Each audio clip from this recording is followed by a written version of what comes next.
Hello everybody, Incon here, coming at you with another video, guys. We've got some stuff to cover here before we get into some Season 5 stuff, but we're going to be talking about a lot of Season 5 stuff, some stuff that I actually forgot to talk about beforehand, and some new information that we got today. But first, we got some junk to clean up right here at the start, so let's get into it.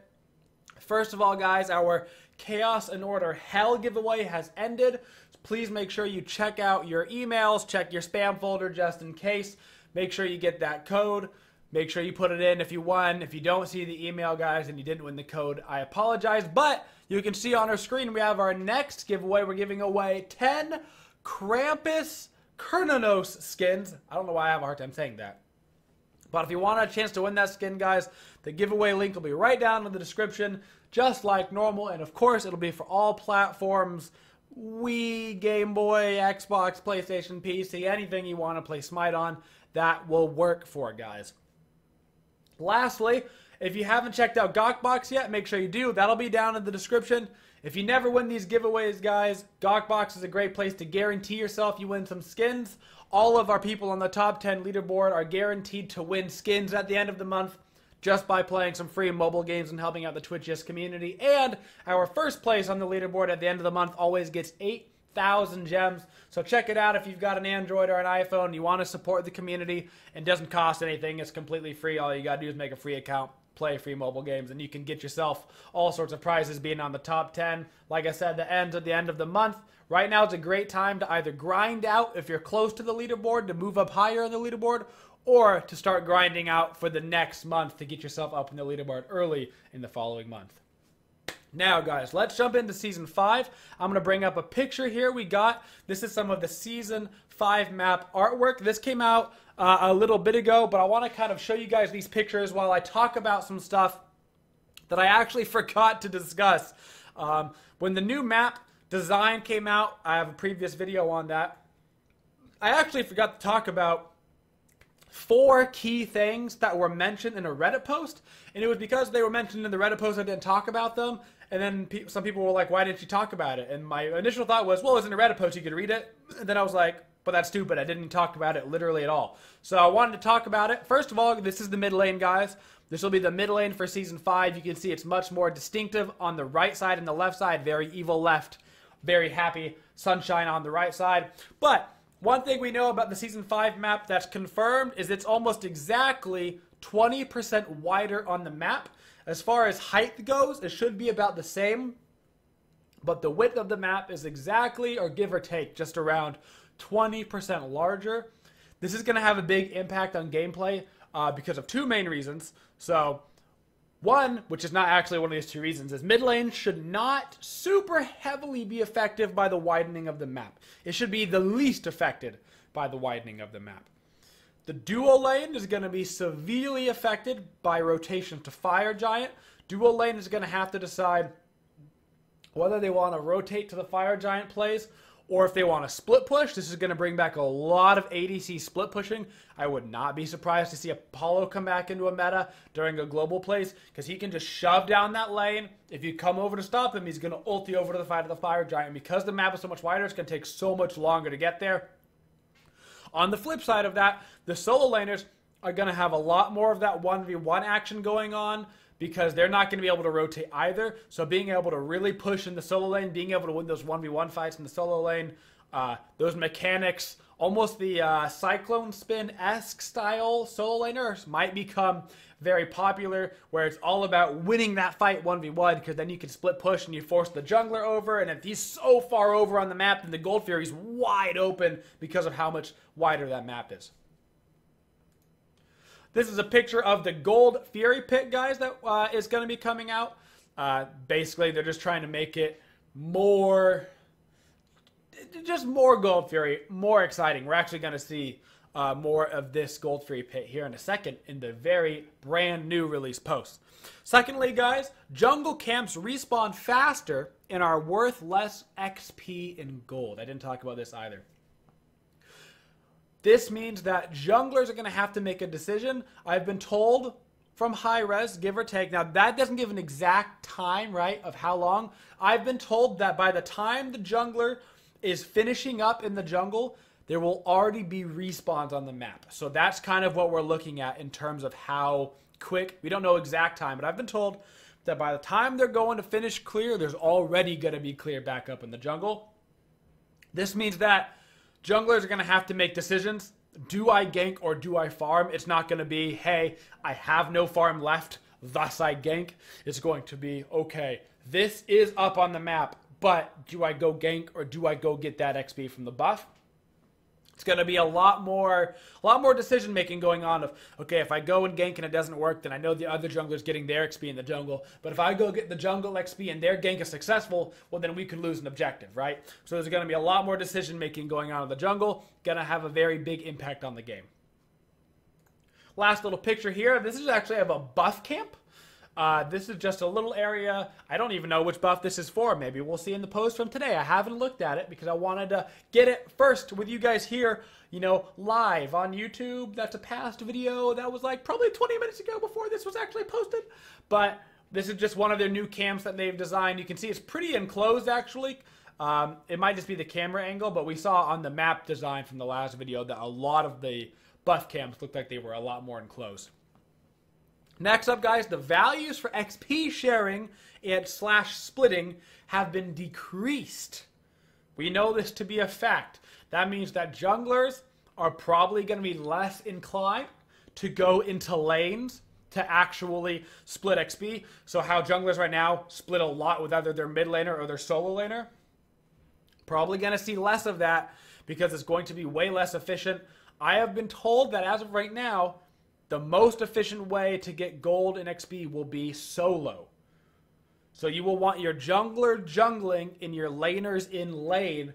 There seems to be a pretty distinct split where you do not actually want to split, which will make the game a lot easier for newer players. This does not mean that regular laners won't be able to do the jungle because the jungles are respawning so fast. If your jungler is going to gank the left lane, your solo laner is probably going to have time to go in and just go do some jungle buffs because by the time your jungler gets back over, those buffs are going to be up. But the most efficient way to farm will no longer be two people doing stuff together to, you know, get basically over 100% XP, if you will. It will be for one person to be getting all of it by themselves. Lastly, before we jump into the new post from today, jungle and lane minions will be worth more over time.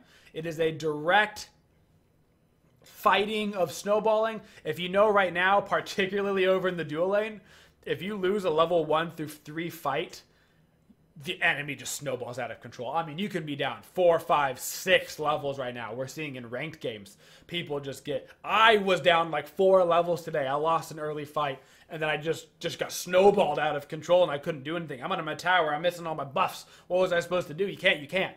So they're trying to make the jungle camps and the lane minions worth more over time, which means that because it requires, you know, less XP or more XP to level up as you get per level, right? It means that those that are behind are going to start catching up at a much quicker rate. So a wave of XP will give you more of a level than your opponent if they're, you know, 2 levels above you.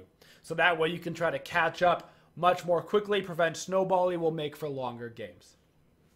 That's all the information, guys, that I didn't cover previously. And now let's go ahead and hop into the new post that I barely looked at. This is an update on the jungle camps and bosses. We have a nice little picture here. Oh, it's a blue buff.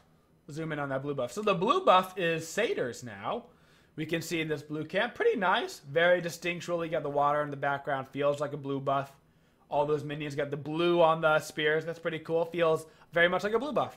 All right, let's read together, shall we, friends? Maybe I can zoom in for you guys. I don't know how far that is. Let's go ahead and zoom right on. Oh, that's much better, isn't it? Howdy, friends. Embassy Stealth here. I was able to pull our lead game designer, Ajax, away from his work this holiday so we could share some more Season 5 details. Today we're going to be looking at some of the changes we've made to the jungle. The art team wanted me to remind you these images are still a work in progress, so only judge us harshly. All right, will do. All of the buff camps have been remodeled as exciting new creatures. Nice. Instead of variations of Cyclopses, we took lore inspirations from mythical Greek creatures. Speaking of new monsters, everybody's favorite Manticore is back. We found this poor guy asking for change from the Gold Fury. We felt so bad we decided to give him a job at Red Buff. The Season 5 Red Buff. Would you look at that? The Manticore is back in the jungle, and he is going to be the Red Buff for Season 5. How cool is that? Let's give that one more playthrough. First of all, Apollo reckon told you Apollo going to be OP. Also, look at this really quick. Look at this. Look at the way the red buff drops. It drops. It doesn't start dropping until you can basically pick it up. We've changed the buff drops. Okay, well, I should have just kept reading. We changed the buff drops to be cooler and also reduce the confusion when the buff can be picked up. Thank the Lord, I am the worst buff picker-upper of all time in the history of anything ever. The drop animation is much more defined, and buffs can now be picked up as soon as they touch the ground. Yes, I love it. This change makes it easier to know when you can start running away from a camp successfully picking up as a buff. I love it. That's amazing. I wish they would have made that change literally years ago, because I'm so bad at it. The Gold Fury. Let's take a look. Ooh. Well, the Gold Fury's looking kind of hot. So first of all, she's got like a golden sickle. That's that Gold Fury pit we were looking at earlier that we knew was flipping cool. She kind of looks like a demon, like a golden succubus almost. She has like those huge demon horns.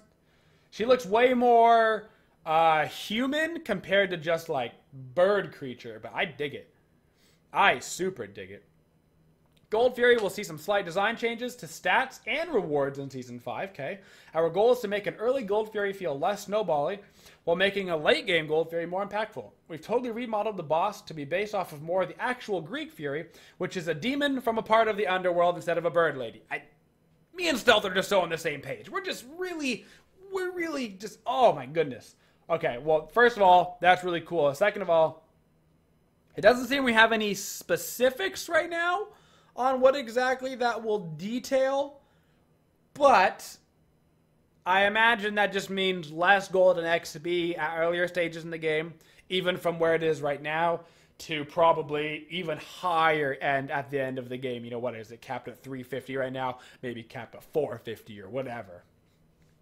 Probably what they're getting at. Next up, we've got the Oracles. Ooh, nice. So the Oracles are also not bird ladies. They're not bird ladies. Nice. They're pretty cool. They're basically just like, look at those swords though. All right, I can dig it. First of all, that looks way different. They have their own little section now. We can see a little bit. So we saw on the map that they were no longer in the Gold Fury circle. They're kind of like outside of it. So it looks like that this is going to be maybe facing the Gold Fury. So if you were facing away directly from the Gold Fury, this is probably what you're going to be looking at. Oracles are back and still function the same as in Season 4, but they have their own camp area.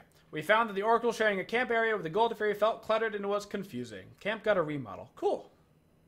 Portal Demon to Pyromancer. Ooh, let's take a look. Alright, he looks way cooler. First of all, there's the fire giant sword behind him. That's awesome. Second of all, instead of being a little stupid imp guy, he's an actual, like, demon creature with a badass dagger. Everything about this design I love. He feels way more cool, way more badass. I love that they're redoing all these design of creatures to make the Conquest map feel cool instead of just the same flippin' creature remodeled over and over again. Say goodbye to the Portal Demon and hello to the Pyromancer. This jungle buff comes complete with new model and new gameplay design. They are taking out the Portal Demon. I knew it. I said they were going to. I knew they would, and they didn't. Instead of being granted a portal when your team takes this jungle boss, your fountain will be granted a blessing that gives your entire team a speed boost whenever they leave the fountain. This gives players more flexibility in how they use the buff. They can go anywhere, not just to the fire giant area. So it sounds like Pyromancer now, instead of being able to teleport right back to Fire Giant, they probably thought that was too OP. Like, hey, you're immediately back at the Fire Giant. in the middle of a fight. So it sounds like now that this is going to be giving you Swift Wing. I would imagine it's going to give you basically the same buff as Swift Wing, which means they're probably going to take Swift Wing out of the game. Otherwise, you would get like double speed buff, which I imagine they're not going to want people running around like a million movement speed. So I feel like that's like the unofficial peace out, Swift Wing. You're a buff now. I like it, especially with the widening of the map by 20%. Being able to have that buff and then your ADC can just sprint right back to his lane is actually going to be a pretty big deal. I like it. I think that's a direct need, actually, because of the widening of the map. Fire Giant. Let's take a look. Oh, Fire Giant looks more human now. Compared to being like a strictly fire elemental. He's got like a fire beard. He's wearing kind of like, he feels very Norse. Almost like a badass Odin is kind of what he looks like here. I dig it. The sword looks flipping great. I love it. I love the mountain behind him, all that. Okay. Fire Giant's new model is based on Surtur, the bringer of Ragnarok. He will keep his ranged, melee, and rift attacks from Season 4, but will lose his pool attacks. Okay, so no more Magma Pool. We've also given him 2 brand new attacks to replace it. Okay. Fire Giant will gain the Evolving Camp status where he becomes more difficult to take down, but offers a larger reward after the game reaches a certain point. Our goal for this change is to provide a unified aesthetic to the map that breathes new life into the jungle while improving the gameplay experience. So, no more Magma Pools on Fire Giant. Okay, I mean, that's... Magma Pools did so much damage and honestly, especially for new players, kind of railed on them just because they're like, hey, let's group up really quick. Oh, we got 2 Magma Pools. We just died instantly. So that's kind of nice. 2 new attacks. So instead of, so he'll still have probably his line attack. I imagine what the rift attack is probably just his line knockup. But now he'll have 2 attacks instead of just magma. So that's cool. He's also going to be an evolving camp, which means that presumably his buff will get better after a certain point in the game, is what it sounds like. Offers a larger reward after the game reaches a certain point. It sounds like there's going to be a marker, like at the 25-minute marker, Fire Giant buff goes from giving XXX to YYY, which is sweet. I like the idea of they're combating snowball in other areas, but in this area they're like, hey, people are having a hard time closing out games. Let's make it so the Fire Giant becomes more and more important later in the game, so the team that gets it can, really close out games. It becomes a super important objective. Because right now it's like pretty important. Overall, that's all the changes. I'm a fan of pretty much all of this, actually. Everybody looks aesthetically way better. Gameplay-wise, I think it's going to be good across the board. I like all of it. I also just like new things. Let me know what you guys think down in the comments. Do you like these changes?